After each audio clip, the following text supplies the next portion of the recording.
Bienvenidos, continuamos con nuestro tiempo de devocional, estamos en el día 13 y hoy nos corresponde hablar sobre el rey Omri. Este rey reinó durante 12 años, podemos encontrar la referencia en Primera de Reyes, capítulo 16, verso 21 al 28. ¿Cuál es el propósito o la idea central de la historia de este rey?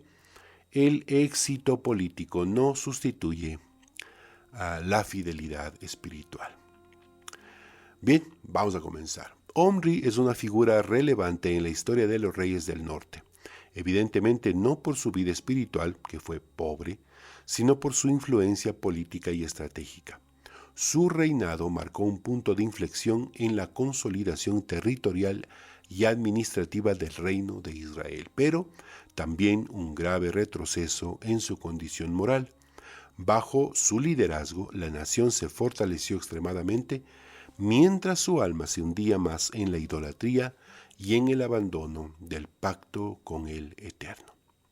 Tras la caída de Zimri, el reino se dividió brevemente entre dos facciones, una que apoyaba a Omri y otra que seguía a Tifni. Este conflicto interno duró años, lo que refleja cuán frágil era la unidad en Israel cuando no había un liderazgo fundamentado en el temor de Dios. Finalmente, Omri prevaleció y tomó el control total del reino. Desde el punto de vista militar y administrativo, Omri demostró ser un gobernante hábil. Estableció la ciudad de Samaria como nueva capital, una decisión estratégica que le otorgó una posición fuerte y defensiva. Esta ciudad se convertiría en el centro político de Israel por generaciones. Además, su dinastía tuvo continuidad, algo inusual, en el reino del norte, ya que fue sucedido por su hijo Acab. Aunque Omri logró estabilidad en el reino, el relato bíblico resume su vida con un juicio tajante. Nuevamente, hizo lo malo ante los ojos de Dios y lo hizo peor que todos los que habían reinado antes de él. A ver, normalmente la escritura va a decir de los reyes: hizo lo malo ante los ojos de Dios porque siguió el mismo camino y el pecado de Jeroboam. Pero en el caso de Omri, dice algo que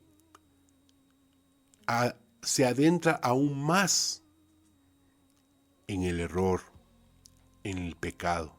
Y dice: hizo lo malo ante los ojos de Dios y lo hizo peor que todos los que habían reinado antes de él. Imagínese, una pausa para reflexionar.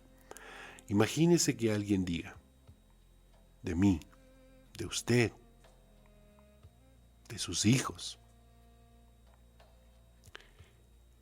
esta persona es igual que mala que su padre y es aún peor. Imagínese que se diga de alguien: esta persona ha hecho cosas malas peores de las que hicieron sus padres. Este comentario es devastador. Su legado no fue medido por sus construcciones ni por sus victorias militares, sino por su negativo impacto espiritual. Omri fortaleció el culto idólatra que había comenzado con Jeroboam. No solo persistió en los pecados de los becerros de oro, sino que llevó al pueblo a una corrupción aún más profunda. No solo que persistió en los pecados de los becerros de oro, lo vimos ayer, sino que le llevó al pueblo a una corrupción aún más profunda. Aunque el texto no entra en muchos detalles sobre las prácticas religiosas de Omri o bajo su reinado, la evaluación divina deja claro que no hubo ningún intento de restauración ni de arrepentimiento. Recuerden que hemos estado hablando acerca de las malas intenciones. Si tú eres una persona que has tomado una costumbre de hacer cosas con malas intenciones, todavía hay tiempo de arrepentirse, de echar para atrás, de empezar a cambiar esa manera de ser. Por eso nuestra oración de cada día termino diciendo, cambia nuestra manera de pensar. Es decir, que lleguemos a un tiempo de restauración, o por lo menos a un intento de restauración y de arrepentimiento. De decir, esto que estoy pensando, esto que estoy tomando decisiones, estas malas intenciones que tengo al hacer mis cosas, deben cambiar. Debo cambiar esto. Pero en este caso de este rey, ni siquiera hubo ningún intento. Es decir, cuando en nuestra vida no hay ni siquiera un intento de cambio, es preocupante, o debería ser preocupante. Este famoso yo soy así es por utilizar una palabra, un mantra, una filosofía terrible del yo soy así. No, cada día debemos ser mejores. Cada día debemos buscar la manera de mejorar en algo. Y si ya estamos mejorando en algo, perfeccionarlo. Ser aún un poquito mejores. Piénselo por un momento. Seguimos. Su política se orientó más hacia la diplomacia con las naciones extranjeras y la consolidación de poder que hacia el retorno al Dios de Israel. En otras palabras, fue un líder pragmático, práctico, eficiente de manera humana, pero espiritualmente estéril. Curiosamente, fuentes extrabíblicas como una piedra que se llama la Estela de Mesa, mencionan a Omri como un poderoso opresor, lo que indica que era temido y respetado entre las naciones. Su nombre se convirtió en una especie de símbolo de poder para referirse a la dinastía de Israel, incluso años después de su muerte. Sin embargo, esa fama no fue suficiente ante los ojos de Dios. Omri es y será recordado en la Escritura no por su legado político, sino por haber profundizado la idolatría nacional. Este contraste entre el éxito eterno, digamos el éxito perdurable y el fracaso espiritual interno, es una nueva advertencia permanente para todos los que aspiramos influencia o liderazgo. ¿Cuáles son las lecciones? Vamos a ir terminando este tiempo. Éxito visible no sustituye la obediencia espiritual. Omri logró muchas cosas desde el punto de vista humano, pero nada de eso tuvo peso delante de Dios. La historia de su reinado nos recuerda que una nación puede parecer fuerte por fuera y sin embargo estar muriendo por dentro. Dios nos dé la sabiduría para orar por nuestros gobernantes, para que nuestros países se fortalezcan por dentro, no aparentemente. Número 2, la idolatría institucionalizada tiene consecuencias duraderas, ya lo sabemos. El pecado de Omri no fue solo personal, estableció una plataforma para que su hijo Acab, que fue un rey terrible, ya lo vamos a ver, introdujera aún más corrupción.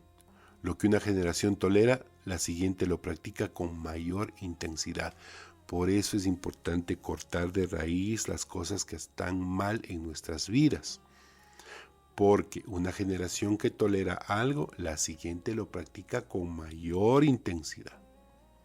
Y no queremos que de nosotros o de nuestros hijos se diga, hizo lo malo y aún peor que sus padres. Número 3, la reputación ante los hombres no garantiza aprobación divina. También ya lo hemos visto. Aunque Omri fue admirado en su tiempo, su nombre perduró en los registros, Dios lo juzgó peor que todos sus predecesores. Esto nos recuerda que el juicio divino no depende de la popularidad o del éxito histórico, sino de la fidelidad al pacto. Finalmente, un liderazgo sin temor de Dios profundiza en decadencia del pueblo. Omri no solo pecó él, sino que arrastró consigo a toda una nación. Su influencia fue política, pero también espiritual, en el peor sentido. La negligencia espiritual de un líder tiene consecuencias colectivas. ¿Cuáles son las conclusiones? Omri fue un constructor de ciudades, un estratega militar, un rey conocido por otras naciones, temido incluso más allá de la historia, pero ante Dios fue un promotor de idolatría, responsable de una de las etapas más oscuras del Reino del Norte. Su vida es testimonio de que el poder sin dirección divina puede edificar imperios temporales al costo de la destrucción espiritual. El nombre de Omri tal vez resonó en los palacios de otras naciones, pero ante los cielos quedó registrado como un ejemplo de que lo que ocurre cuando el liderazgo se basa en el pragmatismo simplemente es algo que ignora el cielo. Su historia nos recuerda que el verdadero éxito, incluso dentro del liderazgo, se mide por la fidelidad al Dios que le da el trono y exige justicia. Padre, te pedimos que nos ayudes a entender que nuestros logros materiales nunca nos alejen de tus caminos, que nunca nos desviemos pensando que lo material es más importante que lo espiritual, que nunca nos desviemos pensando que las cosas que conseguimos en este mundo, incluso el nombre, la popularidad, la imagen pública, podría ser más importante que lo que se construye dentro de nosotros. Transforma lo que pensamos, cambia, Padre, lo que sentimos, para que podamos nosotros cambiar lo que hablamos. Bendiciones.